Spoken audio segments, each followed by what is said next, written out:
coined a term. It's called silver tsunami.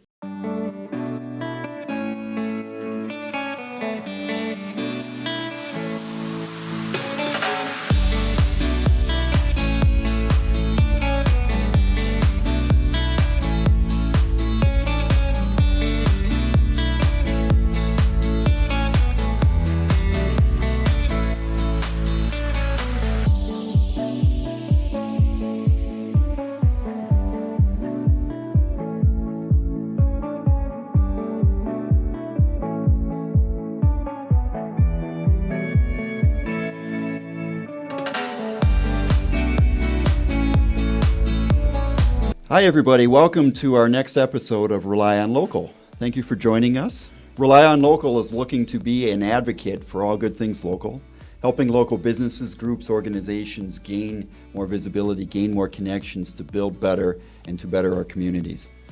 And today we're very, very happy to have Jennifer Eastman here with us today from Assisted Living Locators. Appreciate you coming in here today. Thank you so much for joining us. We're very interested in learning about this. Thank you. Thanks for having me. Oh, fantastic. I think a lot of people have situations in their lives either that they've had or that will be coming up with aging parents. I think there's a lot of circumstance where a lot of people are going, now what do I do? Mom's getting to be needing a place, or dad needs some help, or there's just a lot of things going on in life right now, and mom had a spill or dad had an issue. Now what can happen from there? And so I think it can really lead into a lot of stress and anxiety for people. And it's great to know that somebody like yourself is out there really working to help people help with that. I know from my past, when my mother 10 plus years ago needed to find a place, it was a battle. It was a real battle. I did not have any help. Our family did not have any help. We had to figure it all out. And it became a very, very stressful time. And I think it was very stressful for my mom, who was in the middle of it. And so, again, wonderful that you're here today and that you're able to answer some questions and have a conversation with us. Initially, I guess I would start out by saying, where do you come from for helping this? What is your past with doing this? I know you're relatively new. But it's wonderful to see all the great things that you have behind you with this. What would you say for that? So we recently sold our family business, which was Merchants Moving and Storage right here in Racine. Okay. And I knew what I wanted to do next was to work with seniors. We were increasingly working more with seniors during the transition. Sure. A lot of baby boomers are retiring right now. Absolutely. And we kind of started creating our own niche of working with seniors. Fantastic. And I really enjoyed working with our clients. So I knew that I wanted to go forward into this senior market, which it already has a coined a term. It's called silver tsunami. Oh, sure. So my why always was helping people during difficult transitions. And as the story that you shared before, Nick, I've heard this from many people. I bet. That my why still is helping families and seniors during these difficult transition times. Yes, I can see that. Just from family members and other people that I hear about it, it is ever increasing, it seems. A lot of people are in that battle, and mom and dad, you love them, you want to help them, but you know that you are at your limit or at the limit of what you can help them with, and now where do you go? And I think your program is really great to help people with that, and we're looking forward to hearing a little bit more on that. Would you say there's a big struggle right now with people finding a good place for mom or dad or aging relative or whatever it is? What would you say that biggest struggle really is, I guess, is the question. I think the largest struggle comes from this is not something that we've done every day. And then we're forced all of a sudden to join an industry in assisted living. What does that mean exactly? What's a memory care place? So we're having to start with the basics. And I think that's where someone like me comes in, that I can help navigate through the beginnings. And so part of it's education. And then it's finding out what is needed. I have 4 points that I work with. Okay. we certainly need to know the medical concerns, Okay. that the proper care can be given. Right. Financially, what the budget is. Location is important. And then the fourth one, which I always like to say as equally as important, is the culture. Okay. Because each community is different. And, is your mom very active and loves to join clubs? Or, is she more kind of wanting more of a quieter place and maybe a smaller community where she can develop, Sure. close relationships would be more appropriate. Good So point. after I kind of interview, mostly work with the adult children, sometimes with the seniors themselves. Okay. Then I'm able to kind of assess the situation and make recommendations. I try to keep it to about 2 to 3, maybe 4. Oh, okay. Otherwise, you're kind of posed you're going to be calling Yeah, I 10 suppose to people's 12, mind right? just going to blow up. Yeah. It's just so, like, oh, this is too much information. I can't figure this out. So I've already made the calls, make sure that there's availability, and then I help schedule the tours. So I like to call myself, I'm like the matchmaker. There we go. I match There we the go. seniors with the assisted living communities. Oh, that's fantastic. I think it's such a battle. It's, again, great that you're helping people with that. Becca Lee is here. She's got a couple of questions to lead into. What do you have, Becca? Well, some of you kind of already answered. I really just kind of want to know what the biggest challenges for people in making that decision. And it was like, is it financial, location? And I had service and care, but you said like community and like the That one really the caught me culture because there. I didn't even Culture. really The think of culture. that, because that really plays into your well-being.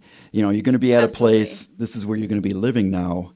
How about if you have friction with what their culture is? Yeah, if they're always How trying do to you pull you out battle to with go this? and do some crocheting projects, and you're like, I just want to sit home and watch my shows. Right. Yeah, or I don't feel like doing whatever is Right. going on there. So, yeah, I can see that now. That's really a good point. Yeah, it's amazing. It can become very, gender specific, age. Yeah. Sometimes they'll have a sicker group. Sometimes it'll be more of an active group. And I have a real passion for that. I believe that we live our best life no matter what age we're at, whether we're 3 or 89. And so you can thrive in these places. It's not just what we used to say, right? Putting our grandma in a nursing home. Right. These are assisted living, Right. and they're Right. a place that that they're able to make friends and have activities, and they're getting the care and the needs fulfilled as well. Excellent. But I think some of the challenges are, particularly for the adult children that I work with, is when is the right time? Oh, when yes. the parent's not wanting to leave their house that they've lived in for 30 years, Yeah. but especially maybe during the pandemic, because you've been over there more, that they're struggling. Yeah. And so part of my, I think, role is also letting them know it's okay, and that it's really is better to do it sooner than later. So especially then they would be able to enjoy some of the activities and get settled in. I think that's an excellent point. That kind of leads into a question that I had. What type of lead is somebody needing for finding a place? I'm sure it all depends on availability, obviously, but what do you see as a good rule for that, for people if it's time, or do you give tips on that maybe even? What should somebody be looking for maybe, or how much time is needed to get a location set up? Well, it's pretty variable, and right Okay. now there's a lot more availability. Okay. Often there will be waiting lists, Oh, okay. but a lot of times I'm working with families where their father is in the hospital and they've been told by their physician that Yeah. he is not able to go home, Okay. or they're in the rehab, and so there can be extremely fast turnarounds. Within 24 hours, which is great to work with me then because I can quickly help orchestrate Right. that. You're in that world. Right. You can see it. Yeah. Yeah. Otherwise, I don't know what families, would do under Right. circumstances. Oh boy. And then I also have clients that I know, I will be checking in and working with for a while. Oh, that's very cool. Some more reluctant, maybe. I mean, I'm going to be that person. I already know that. Me and my husband have this conversation all the time. Like, I pity the person who ever tries to take my car keys away. I don't care if I'm 107. I'm going to be fighting you for those keys. No, that's, But I think some of my other questions were, you kind of touched them a little bit, but maybe you could go into a little more detail on, like, it sounds like it's typically the children that you're working with, who are Adult putting their, children, the yeah. adult children. But you said sometimes you do work with the seniors, because I would imagine some seniors either don't have adult children that, are in the area, or that they just don't want making that decision, or, so how does that work when it's the seniors actually doing that?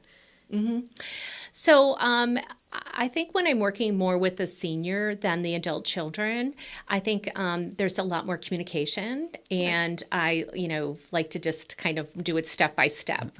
We don't talk about, oh my goodness, that's overwhelming to think you're moving in. What are you going to take? How are you going to how are you going to sell your house? We talk about the next step, and I just try to keep them keep calmness. There's a lot of anxiety. And I always remind myself that maybe I've done this many times, but they have not. And just to have that compassion and that reassurance. And then I can reassure the children, if there is, or other family members, that, I'm taking care of, their elderly loved one, and can help navigate through that.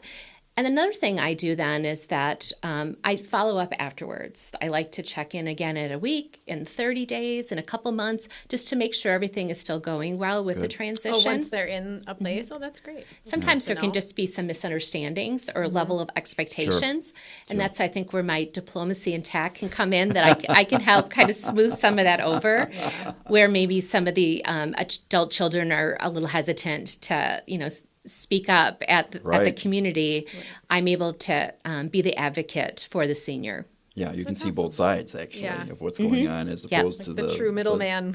Tunnel vision of the one side, yes. Right. Yeah, no, that makes a lot of sense. That's very good. So as a follow-up question, too, do you work with all different types of insurance? Does that make a difference on places that they have available to them? No, in fact, but this brought up a really good point for me that I forget, that I'm actually, the best part about what I do is I am a free community-based resource. Okay. So I work with the families free of charge, and how I do get paid then is through the communities, through their marketing budget, if there is a placement. So on the other side of this, so the pay it's private pay. Okay. And so there's other, this is where your retirement comes in, your pension, 401k, VA benefits. There's a little unknown resource if you actually were in the service during a time of war. There's a program called Aid and Attendance for you and your spouse to help offset some of the any kind of senior costs that you would have. Wow. Good to know. And so those are that's what we're looking at, is those resources, and selling the home, those types of assets. And you've worked hard your whole life, and that's what it's there for. It's to allow you to have a comfortable time and find the best community that's a good fit for you. No, that's important. Leading back with that culture statement, I think is so important, because there are a lot of people. The reluctancy they might have in doing this sometimes is involved, I'm sure, and I'm sure you've seen that. What have you found that has been a big help for that if mom or dad doesn't want to go? I'm sure you're coming in as somebody that they don't want to maybe see, or have you had circumstances where that has been an issue? I'm laughing because I think it's my parents. They don't like to talk to me about this because they're like, she's just going to send me away somewhere. You can't wait, right? Yeah. A long time ago, I got some good advice that you got to find their one thing, right? Oh, okay. And I think oftentimes it's a pet, a beloved pet. Oh, okay. And then it's making sure finding a community that you're allowed to have a dog or a cat or two. Sure. That makes a lot of sense. But find what's their a lot of times, let's face it, for spouses, it's taking care of, making sure the other spouse is taken care of. Right. But just, navigating those conversations like that. Okay. And then that reassurance that, yes, your dog is coming with you. Nice. I think that's really important. Well, again, a little bit about what you were saying before is that the advocacy that you're doing with this can be a big help for all the family involved. Because you're going to have, the adult children probably having their agenda of what they want to see. Maybe the aging parents see what they have. You can be in between maybe sometimes, or bring information that can be useful. And I think that's amazing. So your Assisted Living Locators program, I think, is amazing. I think it's giving people a chance to find that way to help them when they're in need, from all the things that you were just talking about. So I thank you for doing what you're doing. Where do you see this going in the future for what you would like to be doing with this? I know you're getting going and things are up and going now for you. Where do you want this to go? Where's your future for this? What would you like? I'm glad you asked. Okay. So I'm very connected in southeastern Wisconsin and in this community that I love. Great. And I have grand plans at time that I have to remind myself to stick to the basics. But I really would like to be able to, especially with now that seniors are becoming vaccinated, they're going to want to start getting out safely. Right. Is having events, Okay. bringing in speakers and discussing these things in a manner like we were just discussing, where it's not at the last hour, but we're talking about it now, and they can start thinking about it, and knowing that there's resources out there for everybody, so those type of things. But really, I think a lot of it is education and getting back to the basics, and I worry, and I think we talk a lot about the after effects of this time that we've been safely staying home. Sure. And a lot of seniors have been home by themselves. Oh, wow. And they're maybe been physically safe, but they haven't been safe when it comes to their emotions. Or if there's dementia, we're seeing a sharp decline because of that lack of human engagement. Oh, fantastic. Yeah, I think planning and knowing information ahead of time can be a big help in many things. Obviously, you can see that with this. If somebody can have a mindset of what they would like, I'm sure that helps you a lot. Coming from the family, all parts of the family, if they can give you information that can be useful, I can see that as a big help. So, no, that's wonderful. Any closing statements? Anything that you have to state on different connections that you're trying to build with this program, or any outreach, or any I don't know if there's even help that could be helping you with your program? Well, I think, how we mentioned it in the beginning is that my services are something that you don't need and you don't know about it until you need it. So it's really spreading the word, either for yourself or for your friends or your coworkers. Absolutely. That, my services exist, and it's, let me say again, it's free to the community. Great. And even just having just a couple conversations, if that's all that's needed. But that just getting the word out, because I really believe in what I'm doing. Yes. Starting a business during a pandemic is not for the weak at heart. Let's face it, we could probably have a whole podcast on that. But I believe in what I'm doing, and I can only see that it'll grow. Well, I can see your passion in this. It's wonderful. It's wonderful. The help I see is just huge. Becca, did you have any last questions? Where's the best place people can get a hold of you? Do you have a website? Do you want to? I do have a website. It's www.assistedlivinglocators.com, and then /Milwaukee. I'm considered the greater Milwaukee area. Okay. But I'm part of a larger network, and so I personally right now I'm covering all the state of Wisconsin. Wow. But we have a network all over the U.S. There's over 100 of us. Wow. And so anything you need, we're able to help. Oh, that's cool to have that interconnection like that. I'm sure that can be useful. Yeah, I would say that'd be useful if you had a mom that wanted to go live in Florida or something like that. Or another location, right? Out of state. That. Yeah, that means quite a bit. Okay. Jennifer, this is wonderful. Thank you so much for coming in. Jennifer Eastman with Assisted Living Locators. Thank you for coming in and talking with us today. Please reach out if you have any questions that I can convey to Jennifer, and please check out her website and her information, and I'm sure she'll be able to help you out with quite a bit if you need that. So thank you so much for joining us today with Rely on Local. We're looking to be an advocate for all good things local. Please reach out if you have any questions. Please like and share this and subscribe and tell your friends, and we look forward to seeing you next time. Thank you for joining us today.